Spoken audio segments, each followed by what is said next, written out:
Hello, hello. Welcome to VP Media Pro. I am your host, Quaōcha. Thanks for joining. VP Media Pro podcast takes a holistic approach to encouraging and educating aspiring entrepreneurs on the life cycle of business ownership. Listeners will hear an open discussion from business experts and community leaders on different business success topics that range from leadership, trends, business planning, work-life balance, money, marketing, mindset, and so much more. Today's episode is Smart Money Habits.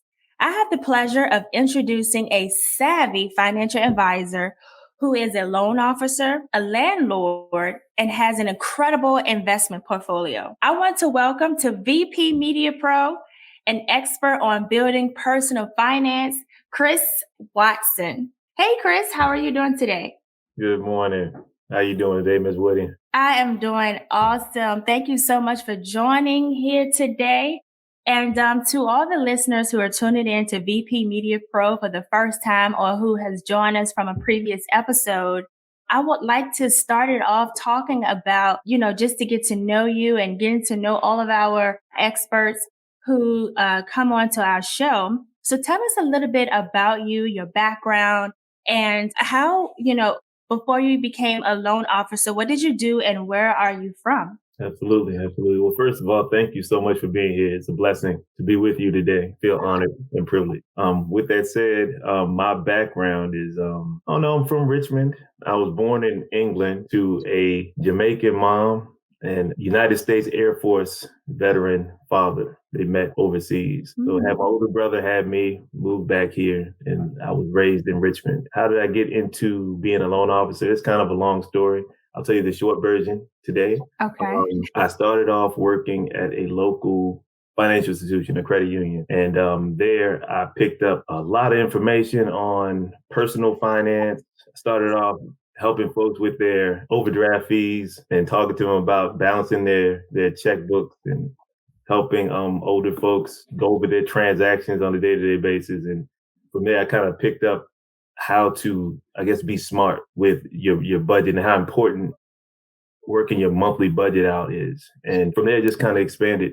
In order to make more money in the organization I work for, you had to get promoted. And with my promotion, I ended up doing mortgage loan applications as well as consumer loans like credit card, personal loans, auto loans, things like that. But what really, really stuck with me was doing those mortgage applications. I liked the complexity of it. I like putting puzzles together. I kind of liken, and I do this in a lot of my classes now, I liken this whole home buying experience as taking your whole financial bucket of information and dumping it on the table like a jigsaw puzzle. And then I take it and put it all together. And it's fun to me. So from doing that, I picked up the skill of learning how to piece people's personal finances to a mortgage and how that could work out for them to build wealth through home ownership. And from that day forward, I made it a goal to have this be a part of my financial life, whether I do it full time as a loan officer or to take advantage of my knowledge and build an investment portfolio. Nice. That's kind of my background in this. And it kind of led me to being a mortgage loan officer a few years later. Awesome. And so what are the roles and responsibilities of a loan officer? Yeah, well, I think I kind of look at it like an overarching view of doing it. My whole overarching view of doing it is helping people build wealth through home ownership. I think is very important. I feel like a good number of the richest people in America have a real estate portfolio that kind of accentuates their wealth. And I want to be able to help people who are starting from ground zero like me and like a lot of the people that I do applications with to realize that if you want to start from anywhere, I think starting with the real estate portfolio is probably one of the best ways to build wealth in this country. So I start off there, but my primary roles are to paint that picture. I take a look at someone's financial situation and I try to see what the best options would be for them in order to buy a house, whether they're a first-time home buyer, whether they're trying to buy investment property, second home, refinance their current home. I look at their whole financial picture, put it all together in an application, and then let them know whether or not they're pre-approved and what the likelihood of them being approved by underwriting would be. Oh, wow. Nice. So what are some of the reasons why someone may become, while they why their applications will become unapproved? Well, there are three major things that we look at when it Mm-hmm. comes to doing a mortgage loan application. Mm-hmm. The first thing is your income. We want to make sure your income is stable and likely to continue. And what that means is, regardless of your source of income, we want to think about the likelihood of it continuing or extending. Like, for example, I talk to a lot of folks, and some of them think that if they're on disability, long-term disability, or if they're on Social Security, that they wouldn't qualify. But that's some of the most stable income you could have. If it's coming from the government and you get it once a month, and they give you a letter every year saying how much you'll make each month, that's very stable. So we can use that. If you're working and you're working hourly, then we want to get a 2-year average of your income. If you're salaried, then that pretty much tells you how much you're going to make each month. And what we're trying to do is get a picture of how much you bring in monthly. This is prior to taxes or deductions coming out. This is just your gross. We get that. The second thing we look for besides income is your credit. And that is a major topic of discussion. I won't go too deep into it today, but just know that credit is going to be the key that unlocks the door to you being able to do anything financially. When it comes to a mortgage, we want to make sure your credit scores are at least a 580, which if we put that on a grading scale, that is an F. Like in school, if you have a 580, that's an F. Right. If you're a first-time home buyer, you want to take advantage of first-time home buyer benefits and different programs, then we want to see a 620 credit score, which is like a D. You know what I mean? If you have a D credit score, then you can qualify for a mortgage. So you don't have to have excellent credit, not even close. It could be below average and you can still qualify. So again, credit score 620. There are other things in your credit history that could trip you up, like if you've got judgments that are active right now. Mm-hmm. If depending on the dates of your bankruptcy, that could get in the way. But it's not a hindrance. A lot of times people look at bankruptcy and they think, well, damn, my credit is all jacked up because I have a bankruptcy. But that's not true. That's kind of like giving yourself a clean slate. If you've had some mistakes or if you had some credit missteps or something tragic happens in your life that causes your credit score to tank or your credit history to be not so great, a bankruptcy could be a good way to kind of resolve those issues and kind of give yourself a fresh start. So don't look at bankruptcy as an end to your credit history. It could be a new beginning for you. 620 credit score, if you're a first timer, that'll get you where you need to be in my arena, which is trying to qualify for first time home buyer benefits. That's number two. So you got income, you got credit. The third thing is your assets. We want to look at your bank account to see how much money you have in there. And if you're a first-time home buyer taking advantage of these down payment assistance and other benefits, you may not need to have a whole lot of money saved up too, which is another misnomer when it comes to buying a house. People think you have to have tons of money saved up to make a huge down payment. And a lot of times you can get a loan that has 100% financing. I mean, even if you're not a first-time home buyer, those types of loans are available to you in certain situations and circumstances. So we look at your assets, making sure that you have a certain amount of money saved up. And again, it doesn't have to be a ton.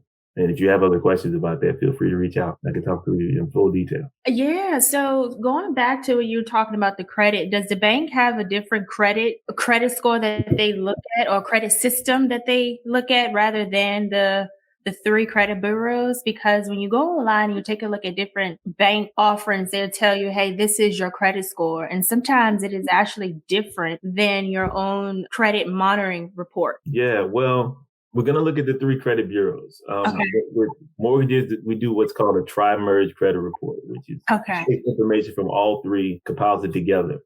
We get all three scores as well, but there are different versions of your credit score. We use the FICO score, which a lot of places use, but there are different versions of even the FICO. So what you need to be mindful of is when you go online and you're looking at your score, you're getting what's called a consumer score, which may be a version of FICO.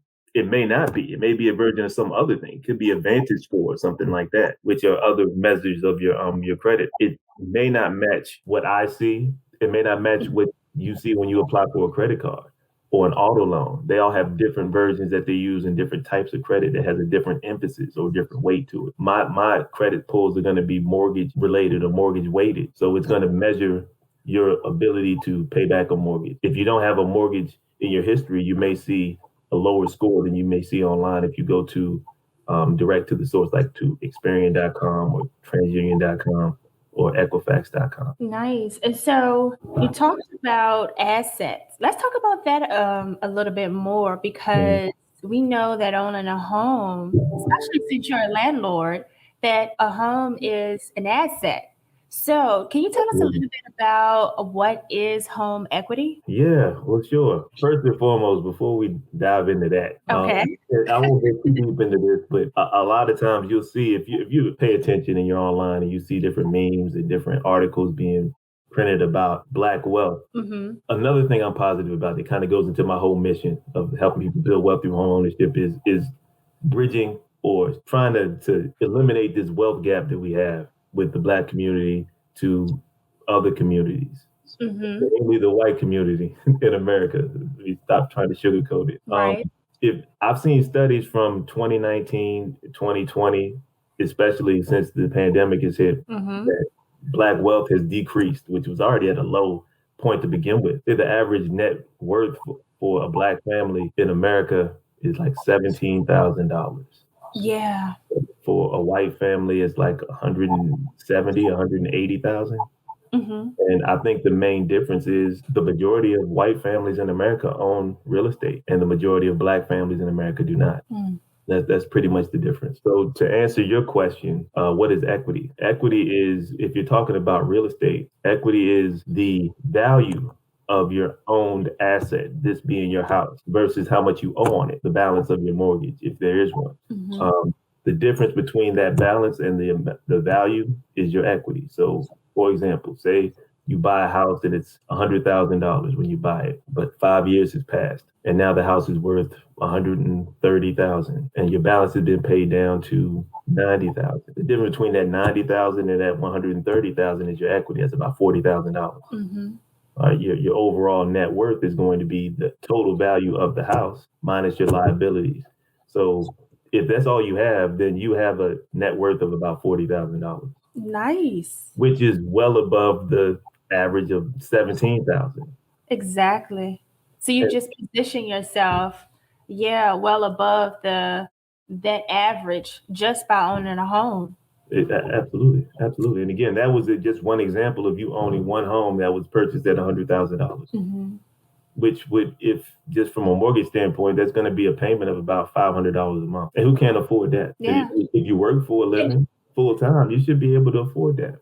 But Most people is more than that. exactly. And if you can't, this is why you are needed today to talk about the smart money habits, to talk about budgeting, So if someone cannot afford that, they are robbing Peter to pay Paul, or they're living paycheck to paycheck. Let's talk a little bit about money. So do you believe that money is a mindset? Yeah. And why? Why? Talk to me about why. Why do you believe that money is a mindset? Well, I think that a lot of us in the Black community have sort of negative connotations when it comes to money because we're used to not having it. At least this is my experience growing up. Okay. I went a large portion of my life being broke. You know what I mean? Like broke. Yes. So I would hate the idea of having money. Well, not having money. I would always wanted it. This is the topic of all my prayers every night was that, hey, Lord, please give me the money so I could change my situation.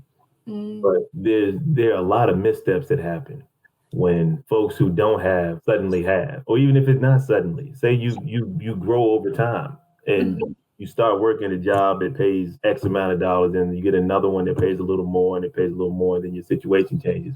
But what ends up happening is that little bit more in your mind gets multiplied. So you get $1 raise, you think, okay, cool, I can go buy, instead of driving this Ford Focus, I can go get me a Lexus now, you know what I mean? Because I can afford it. Right. Or I can go get this Mercedes now because, hey, this is what people do when they get a couple dollars. And it's like, okay, but when you buy that car, which is, I'm not hating on anybody's got a nice car, but when you buy that nice car, what's it doing when you buy it? When you buy a car, most people have seen this. You buy a car, the moment you take it off the lot, it depreciates in value. What does depreciate mean? That means it goes down in value. When you buy a house, usually, and this is historically, there's data to back this up, going to the 1900s, you buy a house, it's going to appreciate in value every year. That means go up in value. So the whole thing is when you get a couple dollars, it's the safe money move is to invest it in something that's going to increase in value. It doesn't have to be a house. I just think a house is easy because you have to pay for where you live anyway.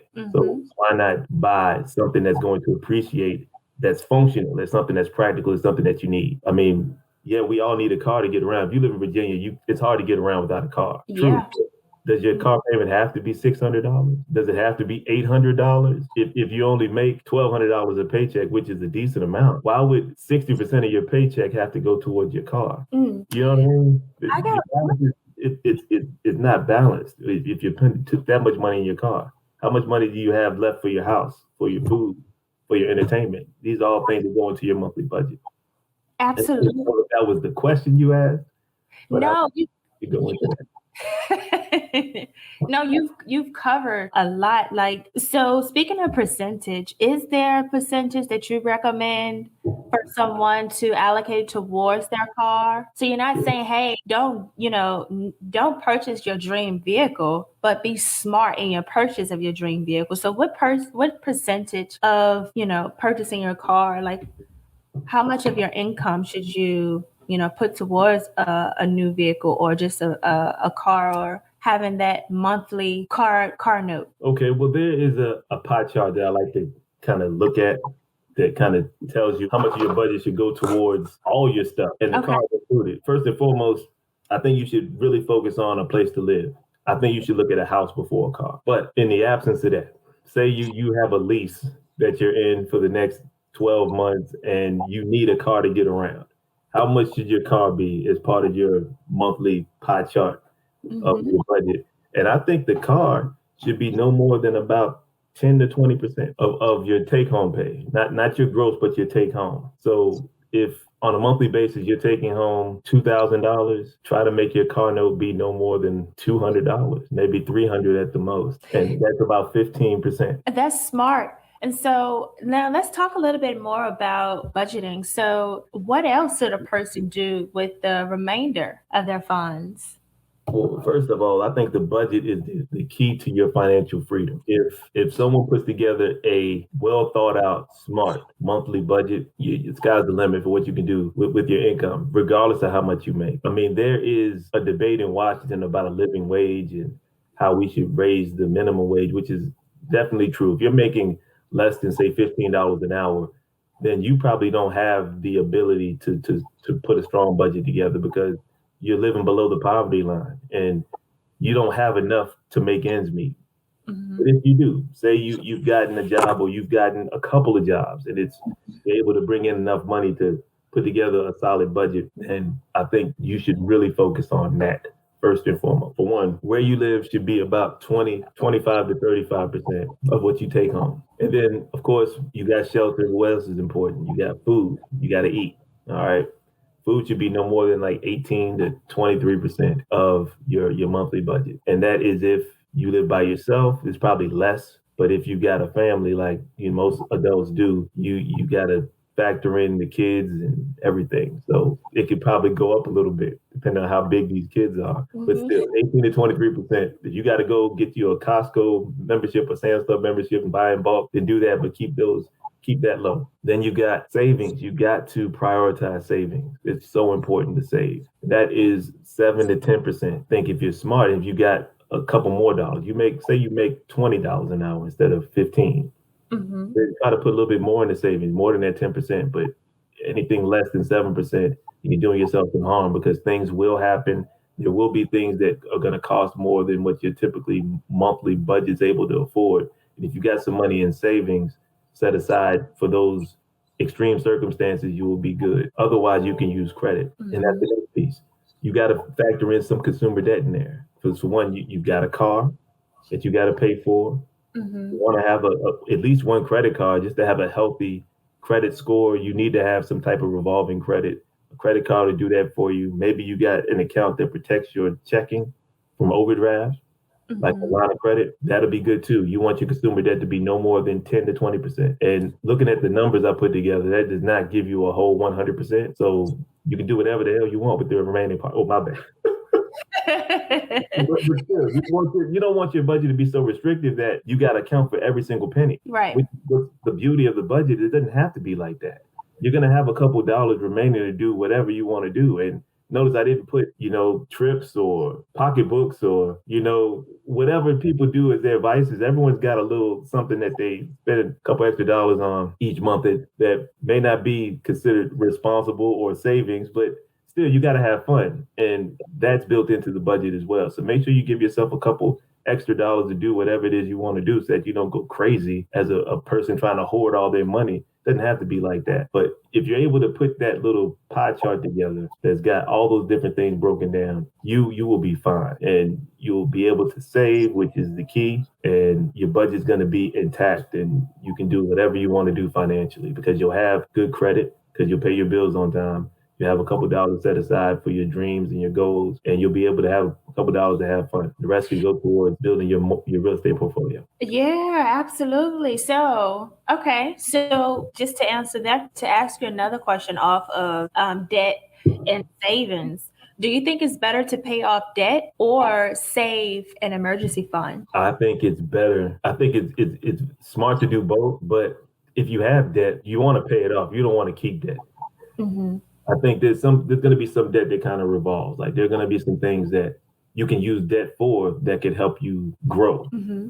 A lot of times, if you build enough equity, like we talked about earlier, you can use some of that equity in the form of an equity loan or line of credit to buy additional investments, whether it be another house, whether it be stocks. There are other things that are starting to evolve in this current global market, like cryptocurrency, stuff like that. You Mm-hmm. can use debt to purchase other investment vehicles that can help you build more net worth. Like for example, and I don't want to get too deep, but say your monthly mortgage has an interest rate of 3.5%, which is slightly higher than the market rate right now. If you were to get an equity loan and use that to buy another property and that property appreciates at 5% a year, then you're making money because the amount that you're earning is earning at a higher rate than what you're putting that debt on or what you're spending. Same thing goes towards stocks. If you invest in a stock portfolio or you buy a stock that's going to give you a 10% return every year, but you're paying 3.5% in interest, then you're making money on that investment, and that money that you're making is paying off your debt, or it's outweighing the amount of debt that you have. And those are just small little tidbits to kind of focus on when you think about investing. But you asked about paying off debt, and it definitely is, especially if you built up debt isn't great debt. Like say you're not investing in stuff. Say you got a credit card bill because you use the credit card to buy groceries, or you hit a tough period of time and you use it to pay all the other bills and stuff. That interest is starting to compile and compile and compile, and it's really smart to pay that off as soon as possible because that interest rate is going to be no less than like 8%. It usually is around 20 some percent, depending on where you get your credit card from. So if you got something that's at a 20% clip of interest, you want to pay that off as soon as possible, else you'll be paying on it forever. And you're going to pay way more than what you've actually spent. Mm-hmm. So, yeah, paying off debt is super important. And then once you've put together a strategy to pay it off, then you can use the remainder of what you were paying until it's paid, put that into your savings and Oh, kind of go. yeah, no, I apologize for cutting you off. How much should a person have in their savings and emergency fund? And do you think it's different for entrepreneurs? Yeah, absolutely. I mean, before you become an entrepreneur, I think you should really put a budget together.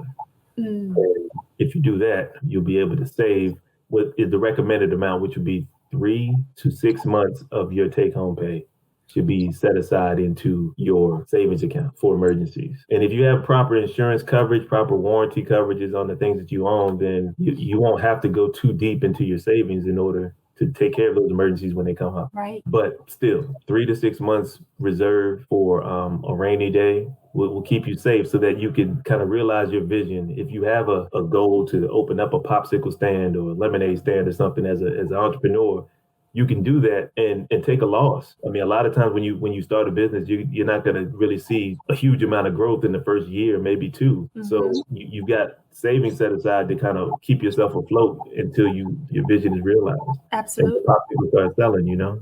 Absolutely. That is so true. That is so true. And so let's go back because you talked about home equity and you talked about how your home through the equity can be an asset and how you can use this asset to start a stock portfolio or even to use to buy another property that you could be the landlord of. Now, is it possible for someone to take the equity from the home to fund their business? Absolutely. Yeah. Yeah. I mean, there's so many cool things that come with home ownership. One of the things is you can write off a portion of your house if you use it. Say you start a business in your home and Mm-hmm. you have one of your rooms or a portion of your house allocated to do business in. You can write off a portion of your house on your taxes to kind of give yourself a little bit of a break when you file. A lot of times, people in business owners will write off certain expenses to keep their tax burden low. I mean, you heard about the last president making millions of or billions of dollars and only paying like $700 in taxes a year. Right. I'm not saying you should do that. That sounds kind of crooked, but still you can write off a lot of your expenses as long as they're valid expenses and that you don't overshadow the amount you earn every year. But to get back to your point, yeah, you can definitely use equity in your home. Let's use the example from earlier. You got $40,000 worth of equity. So what do you do with it? You could borrow it and use that to kind of fund your vision. We talked about savings before. A lot of times you can get business loans that are given to you. Well, one, business credit is different from personal credit, but a lot of times you're going to use your capital, your reserves as a basis to lend on. So if you're applying for a business loan and you've got some money in reserve in a bank account, that a lender may be more apt to give you money because you have some say and you've shown yourself to be a good steward of it. So that's something else that you could use as kind of leverage to fund your dreams or your vision if you want to be an entrepreneur or start a business of any kind. But yeah, you can definitely use that equity for the same purpose. So if you got that 40,000, say you pull 20 of it to fund, you want to open an Amazon store or do something like car detailing or power washing, things like that. You use that 20,000 or whatever to buy your materials, get your marketing together and start a whole plan to kind of take over your area. And you got your house to do that. And you got your house to thank for the equity that you built up just for having a place to live. You know, if you're renting, you're paying rent every month, but you're not getting anything like that in return. You buy a house, you got the built equity that you can have. So over the course of a couple of years, you could put some money aside in equity to use towards whatever your visions are. Awesome. And so you have talked to us so much about how to budget, how to make, better financial choices when it comes to budgeting, setting a emergency fund, setting a savings account, and also the benefits of having a home. So I know that I can already assume that you probably think that the first investment that someone should buy, I'm hearing, is not stocks, it's not a business, it's a home. That the Yeah. first investment that someone should purchase or make an investment in is definitely in real estate. I love that. I love that takeaway. Yep. So, what were some bad money habits that you have made and learned from? Man. Is Yeah. it Yeah.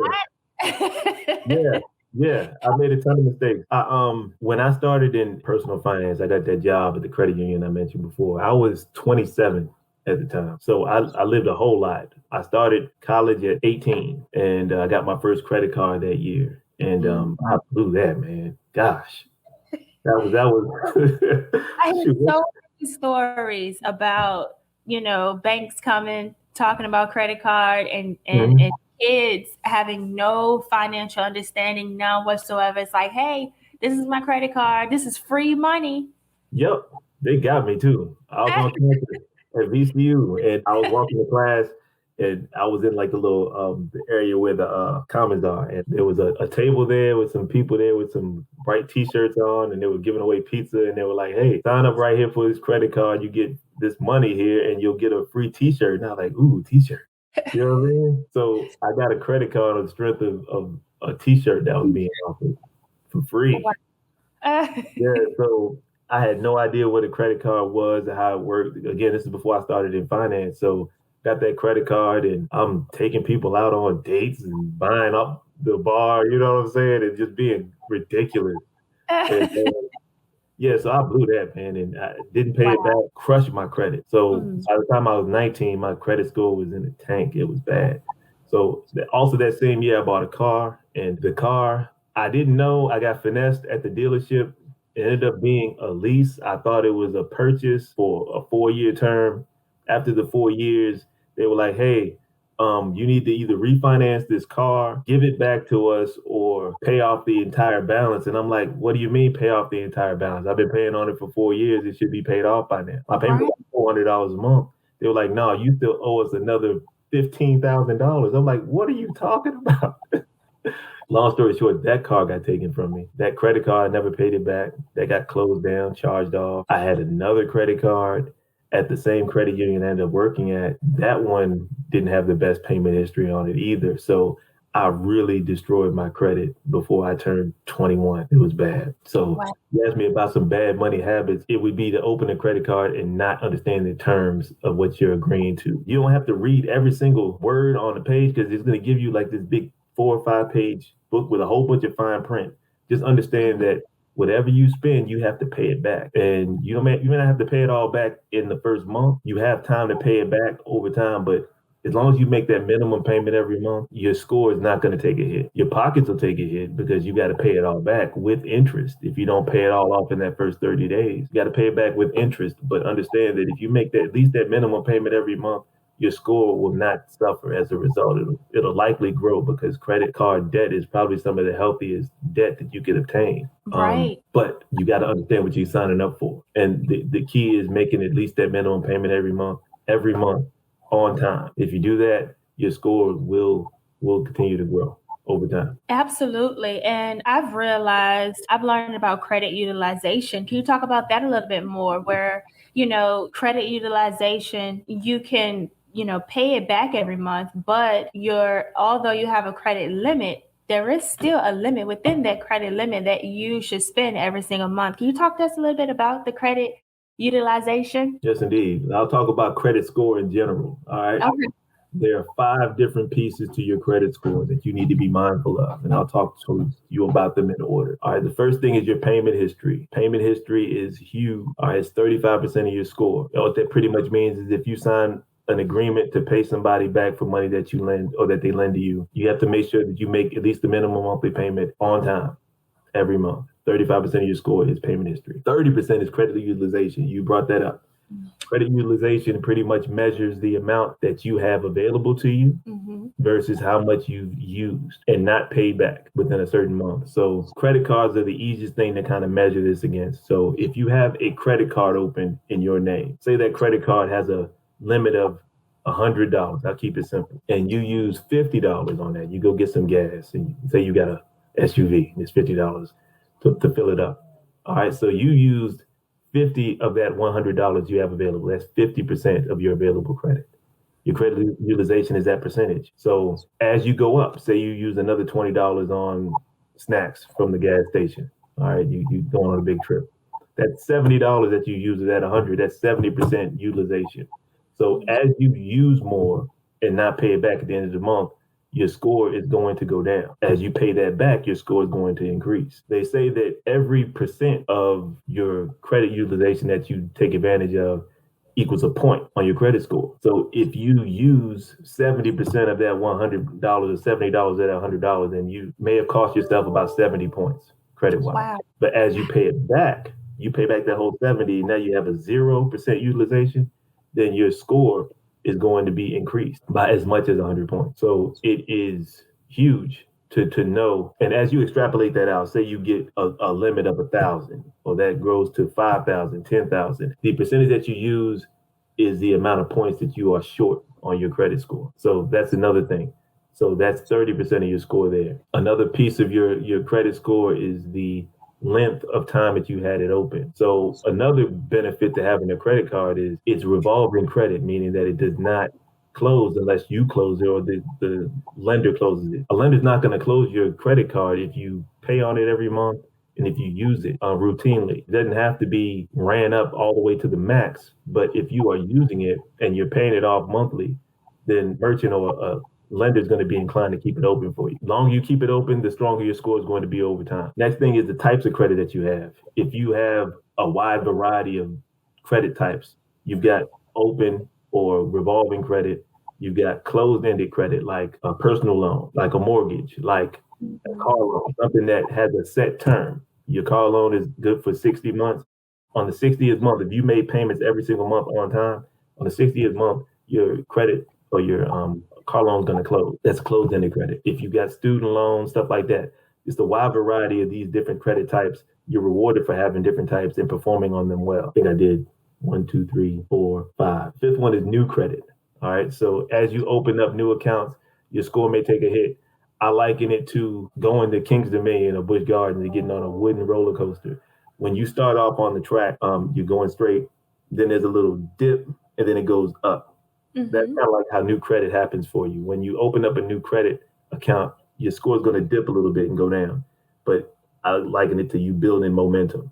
It goes down, then it comes back up. So if you perform well on that card or that different type of credit that you open up, over time it's going to go up and up and up and up. So those are the 5 different pieces to your credit score that build up a great credit history. The key is having credit for a long time, not missing any payments, and keeping your utilization low. If you have a wide variety of credit and you avoid opening new credit every so often, your score is going to be at least in the 700 range. Absolutely. So a question about that too, about new credit and the tanking when you first get it.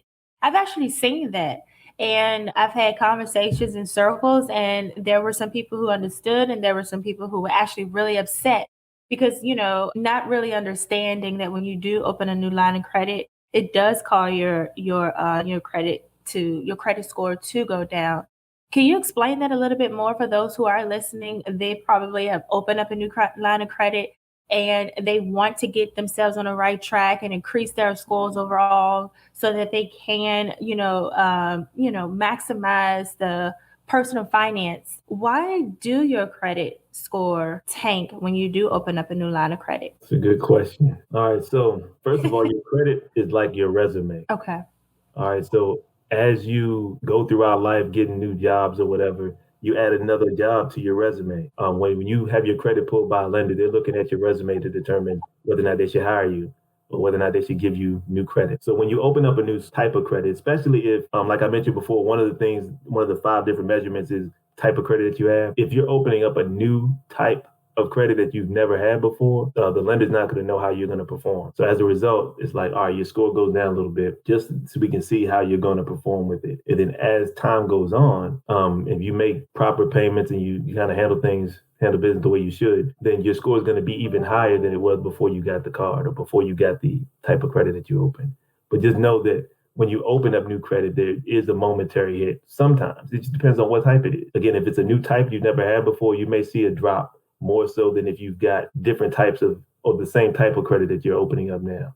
Say you've got a credit card and you open up a new credit card. If you open up a new credit card, as long as you haven't used it and your history on that first credit card has been pretty good, then you may not see a bigger drop as someone who is just opening credit for the first time or a new type of credit they never had before. So, and another example would be what I do in mortgage. I could get someone, and this never fails, especially if you haven't missed payments in the meantime. This past year, interest rates dropped a whole lot. And I had a lot of my past clients come back to ask about refinancing. And a good number of them, we'll say 9 out of 10, had a higher score in a year than they had when we first opened up credit to get their mortgage. So we just talked about 12 months. You open up a mortgage and say you got a 650 credit score. In the 12 months since, that score would be like in the 7s, only because you've opened up mortgage, you hadn't had one before. And as long as you haven't missed any payments in the meantime, your score should improve. Talk to a number of folks who didn't have that type of improvement, but other things go into it. Say their credit utilization has gone up. They started to use their credit cards more,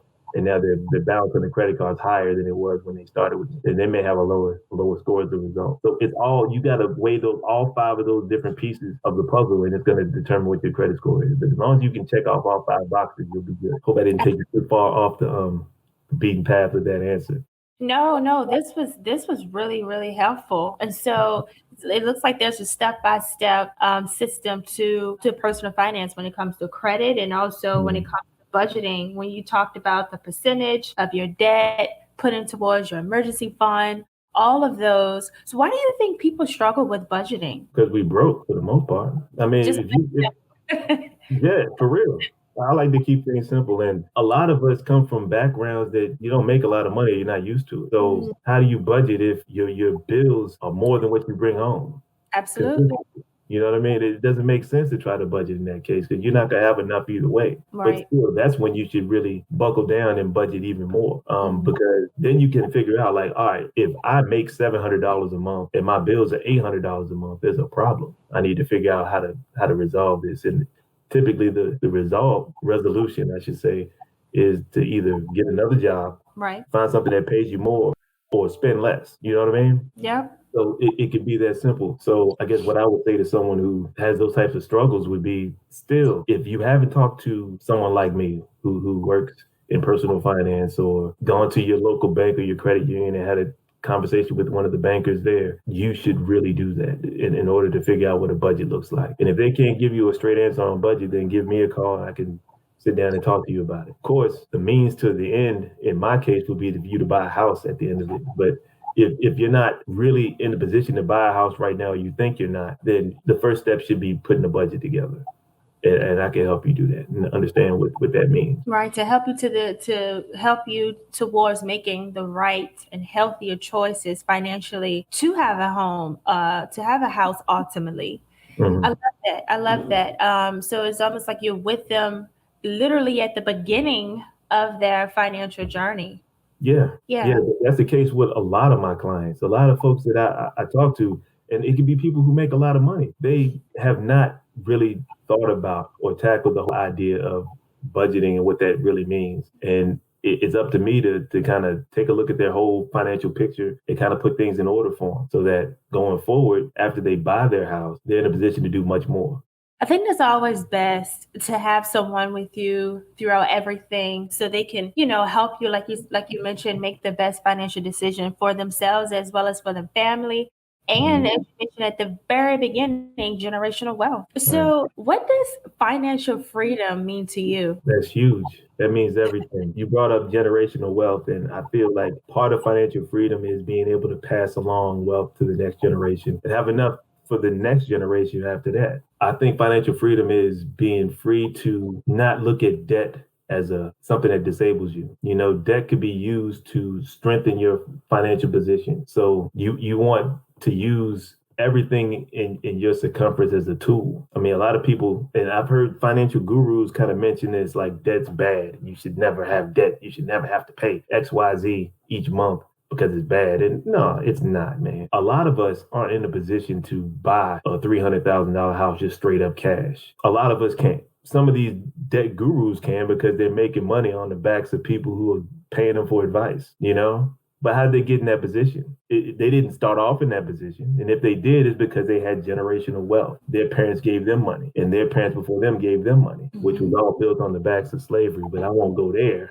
You know what I mean? But understand this: if you're coming from the bottom, like someone in my position has been, financial freedom is being able to build yourself into a position to where you're able to save, you're able to invest in yourself and invest in assets they're going to appreciate. And then you're able to keep those assets so when you pass along, you can pass them on to the next generation and not give them a burden when you die.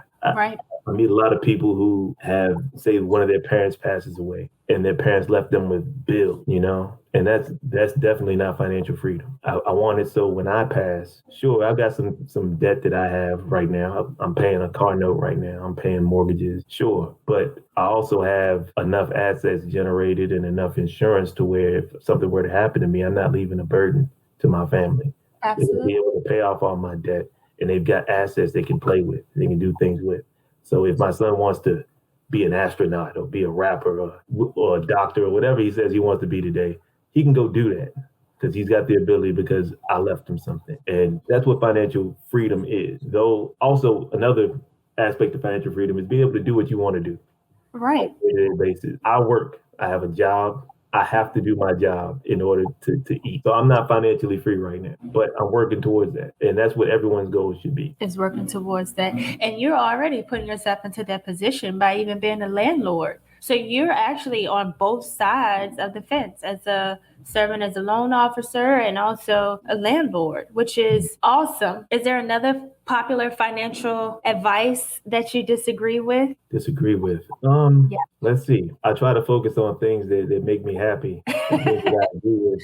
But let me see. Or I don't yeah, like folks talking about debt being bad because you can do some incredible things with a little bit of debt. It's what holds people down. I think if you can learn to invest in real estate using a business loan or to get a mortgage from me as a residential loan, then that's good debt. It's not bad. right, If you're able right. to leverage what you have, which is your income, and maybe some of your assets and your credit to get a loan for hundreds of thousands of dollars to go buy a house, then that's good.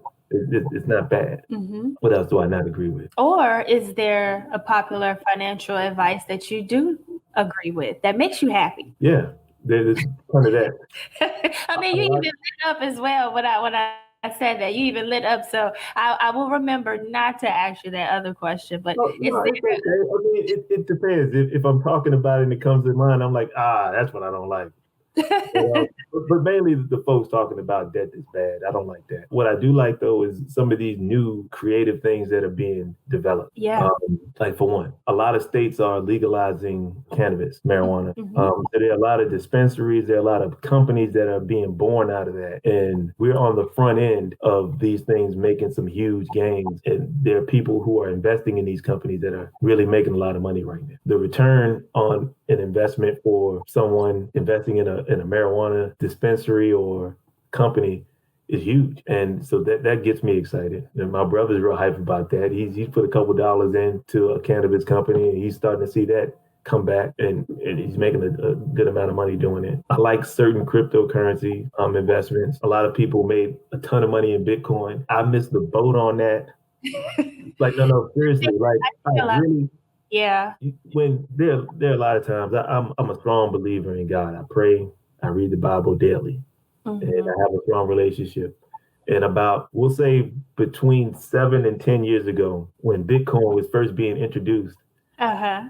I was like, I feel like I got some divine inspiration to be a Bitcoin miner. And these are the people that actually would create Bitcoin using their computer. I had a leftover computer in the house that I wasn't using. And the thing is, it takes a lot of time in order to create like one Bitcoin. I think at the time it took maybe like a few days Wow. of it running in the background consistently. I was like, well, I could take this computer and start to mine Bitcoin and see how it goes. And I didn't do it. And there are people who did it, right? It started back then and would have like 20, 30 Bitcoin just that they mined. And those things are like hundreds of thousands of dollars worth for each one now. So if I had done that, it'd be a whole different conversation right now.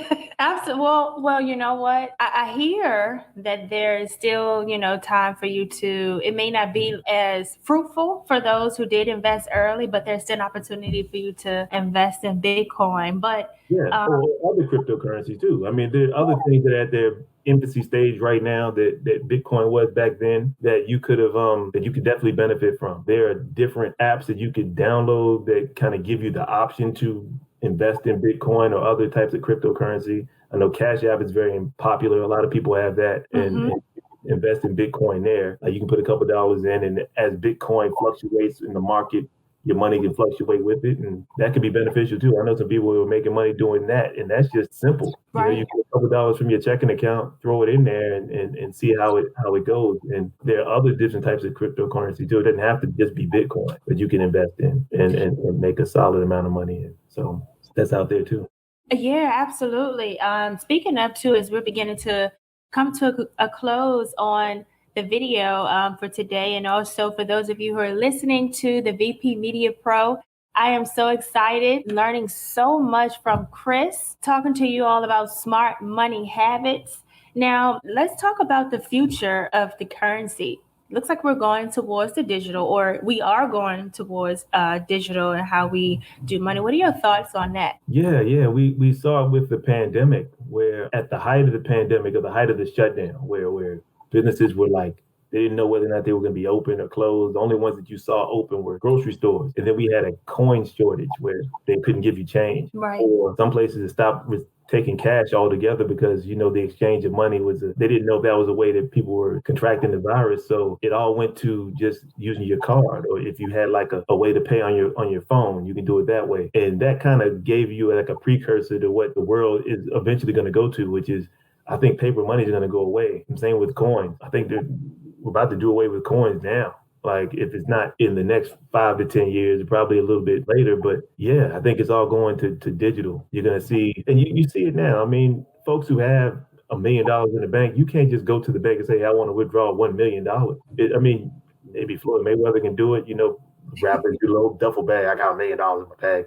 Whatever, man. Most people their money is just sitting on a computer somewhere. And I think that's going to be the future for most of it. A lot of folks can't withdraw all the money that's in their account right now because banks don't even carry that much cash. So, yeah, I think we're going digital. And hopefully that money stays stable and the U.S. dollar, since we live in the U.S., continues to be strong in comparison to the rest of the world currency. And we don't fulfill the Bible prophecy of money laying on the ground and not being worth anything. Yeah. Yeah, that's scary.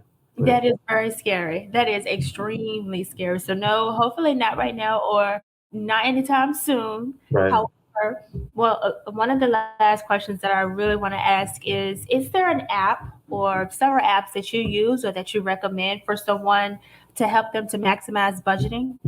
Yeah, absolutely. Let's see, what do I have on my phone? As far as investing goes, there's the Robinhood app, which is cool. There's one called Acorns, which is also cool. It kind of gives you the ability to, when you swipe your card, say you buy something that's like $1.50, it'll take that 50 cents, round it up to the nearest dollar, and throw that into another side account where that's being invested into a stock portfolio that you've selected for yourself. That's cool. As far as budgeting goes, there are a couple apps you can use. If you bank with a lot of the major banks, there are links to smart money strategies that you can take advantage of just with your personal checking and savings account. A lot of different banks. I have one of my main accounts is with the credit union, and there is a program that they use that it kind of works like the app I just described, where if you swipe your card, it'll round up to the nearest whole dollar and take that change and put it into your savings account for you. And that could really help you with at least the savings part of your budget. If you're not mindfully taking a portion of your pay, which you should do, before you pay anyone else, you should pay yourself, put a little bit of money into a savings account, and then use the rest to live off and kind of act out the rest of your budget. But there are several different apps that you can use, several different strategies you can use that can help you with budgeting, help you with saving, help you with investing. And they make it real easy and free, which is the most important part. Yes. And so, Chris, as we wrap up for today, what is one financial takeaway that is a must that you would like to share with startups? Wow, startups, yeah. So, what I'd recommend to someone getting started with a business is to really, before you even think to opening your doors or starting your online business, really, really, really focus on budgeting and putting some money aside. That's going to help you in a number of ways. I talked about it a little bit earlier, but what you want to do is if you got savings, you can use that to leverage the ability to borrow more money towards your business. If you got a solid budget in place, it doesn't matter how your business performs when you first open the door, you still have money to live off of and keep yourself afloat so that you can really devote time and energy into your business and help it to grow without having to bankrupt your family's future by making a bet on yourself. I mean, a lot of times in our community, we don't start things because it could be so detrimental to the rest of what we got going on because you're using all the money you have in order to fund your dream. And I'm not saying you shouldn't fund your dream. You should definitely have a dream, but you got to make sure that you got the solid financial footing underneath you before you start. And by budgeting, you'll be able to do that. If you haven't figured it out, I've said the word budget at least 100 times a day. The budget is the key to your success in whatever you want to do, whether it's just work your job and save towards retirement or start a business. You got to have a solid budget in place so you'll know where your money's going, how it's being allocated, and how you're going to survive going forward. Absolutely. You know what I heard, although you mentioned budgeting quite a few times, just being honest, like you mentioned, I actually look at the word budgeting as goal setting. This is going to help me to reach and unlock another dimension of my life financially. So mention budgeting as often as you can, because we all know the truth is that, not everyone is budgeting as they should. And so this right here was phenomenal. So how can listeners contact you? Okay. The easiest way would be to just call or text. My cell phone is 804-267-0542. Again, I'm Chris Watson with the Movement Mortgage. You can email me at my email address is my first name, Chris.Watson, my last name, at movement.com. And you can visit my website too, which can be found at www.movement.com/Chris-Watson. Not slash dash. Awesome. Well, that's it for today. Thank you, Chris, for your time and letting us know how to improve our personal finance. It's been a pleasure talking to you today. I'm sure those who listen learned so much. I know I did. Be sure to like and follow the Village Project on social media. Also, make sure that you contact Chris if you are interested in maximizing, your budgeting, your personal finance, and also building generational wealth. You can reach the Village Project and follow on social media by going and connecting on LinkedIn, Facebook, and Instagram to also even catch a recap of today's episode. Leave a comment and let us know your takeaway from today's episode.